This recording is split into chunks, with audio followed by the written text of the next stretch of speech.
É óbvio que a taxa de juros alta, ela freia a economia, mas a gente tem uma taxa de juros que as pessoas estão considerando alta, mas o crescimento tem surpreendido para melhor, né? E quem paga a conta de verdade, né, da inflação é a população mais pobre. Então, sim, se as pessoas pagam, se todos nós pagamos a conta de juros, se a gente não cuidar da inflação, quem vai pagar de verdade a conta, e a gente mostrou aqui o exemplo da Argentina, da Turquia e tantos outros. Eu estou lendo o senador Mauro Benevides, que é o nosso professor aqui, o livro do Alan Blyden, Bancos Centrais, Teoria e Prática.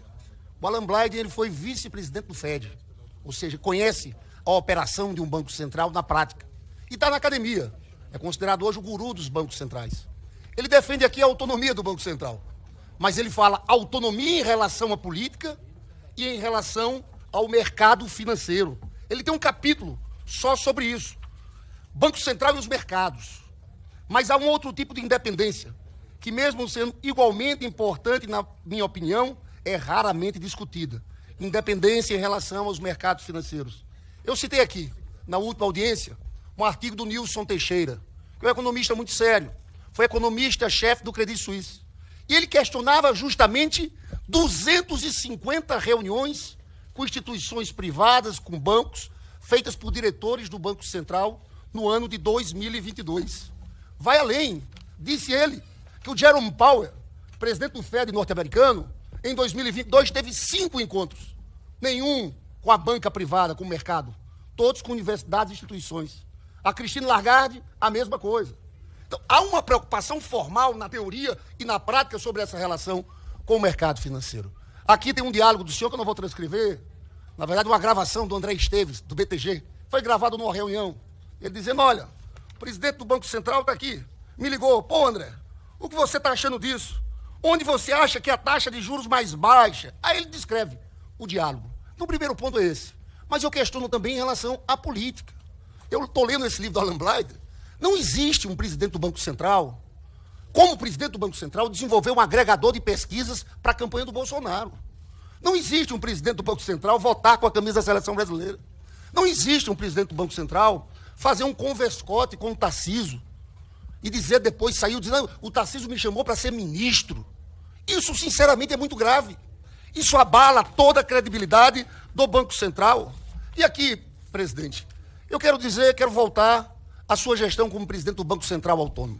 Em 2021, o senhor teve que escrever uma carta aberta porque não atingiu a meta.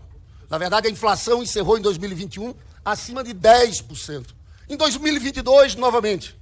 Agora, em 2023, no governo do presidente Lula, conseguimos chegar em 4,62% a inflação. Mas vamos ver aqui, que a minha crítica é mais geral. A minha crítica é a sua atuação no governo do Bolsonaro também. Porque eu, sinceramente, acho que o senhor errou muito quando deixou a taxa Selic em 2%, e a inflação disparou. Gente, vamos falar a verdade aqui, é importante todo mundo ver isso aqui. Quando você vai olhar os juros reais, nós temos aqui, olha, em maio de 2021, a inflação era de 8,06%, a taxa Selic 3,5%.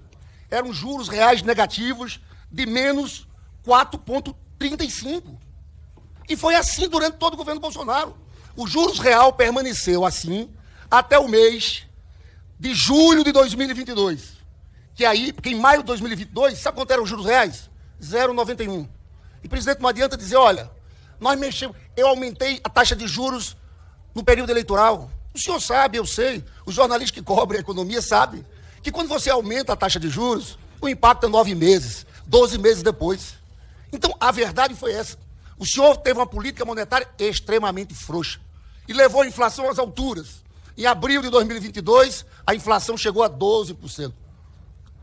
Quando é o governo do presidente Lula, o senhor vai para o outro lado.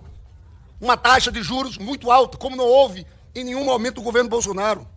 Chegando até em março de 2024, 7% de taxa de juros reais. O senhor agora, quando houve a mudança da meta para o próximo ano, de 0,5% do PIB para 0% do PIB. E, presidente, eu converso com muita gente do mercado. Todo o mercado sabe que um superávit de 0,5% no próximo ano é uma coisa completamente fora da realidade. Na verdade, o mercado está trabalhando com um déficit de menos 0,7% do PIB. Quando o governo anuncia a mudança da meta, o senhor começou uma campanha, no mesmo dia, para afetar as expectativas do mercado. No mesmo dia, o senhor se pronunciou, deu declarações à imprensa, que as mudanças da meta tornaria mais difícil o trabalho da autoridade monetária. Era como se fosse uma campanha. como se fosse uma campanha todo dia. E é claro que o mercado entendeu o recado que o senhor estava dando e mudou as projeções futuras da taxa de juros. Nesse livro do Alan Blyde tem um ponto importante, que é sobre essa questão das taxas de juros futuras, que o Banco Central não pode ficar refém só disso. Falava ele muito sobre esse ponto. Mas veja, foi isso que aconteceu. Aí, a partir da mudança da expectativa do mercado, o Banco Central interrompe a redução da taxa de juros e, na última ata do Copom, tem uma ameaça de aumentar a taxa de juros, né? Num momento completamente distinto do mundo. O senhor viu a crise nas bolsas, com a preocupação de recessão norte-americana. Hoje há um certo consenso de que a taxa de juros norte-americana, na próxima reunião de setembro, vai baixar 0,5%. Chegaram até a pensar em tomar uma decisão antes da reunião de setembro. Tal a preocupação com a desaceleração econômica. Está assim em todo mundo. Só Brasil e Rússia. Rússia está na guerra, presidente. Aí o senhor fala de inflação. Eu estava lendo o editorial do jornal O Valor Econômico. Essa inflação de 2,87 até julho é a menor desde 1998. O mercado está prevendo uma inflação de 4,2. Não tem sentido. Deixa eu falar outra coisa. A ata do Copom, que fala de incertezas fiscais, é de uma maldade. Porque, vamos falar sério, eu inclusive fui contra o déficit, o arcabouço, alguns detalhes do arcabouço. Veja bem, o governo está saindo de um déficit de 2,3% do PIB para querer entregar déficit zero ou menos 0,25%. É um esforço fiscal gigantesco. Houve um contingenciamento de 15 bi aqui agora. Aí os senhores reforçam isso, essa falácia. Eu falo tudo isso para dizer também que nesse livro aqui tem um capítulo interessante sobre responsabilização do Banco Central, dizendo que os diretores do Banco Central têm que prestar explicações, têm que falar ao público de suas decisões. Eu, sinceramente, fiquei espantado. O senhor argumenta, às vezes, para vir aqui, que essa comissão não pode convocar um presidente do Banco Central por causa da autonomia. Eu entrei com uma denúncia no Conselho de Ética e o senhor foi para a Justiça dizer, argumentar que, pela autonomia, o senhor não poderia ser investigado no Conselho de Ética. O TRF derrubou isso por 3-0.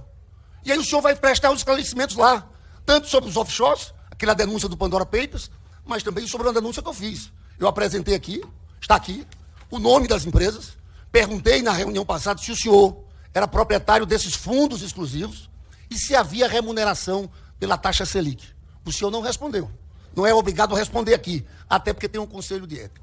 Nesses fundos exclusivos que o senhor é proprietário, existem títulos remunerados pela taxa Selic ou IPCA? Essa é a pergunta direta que eu faço.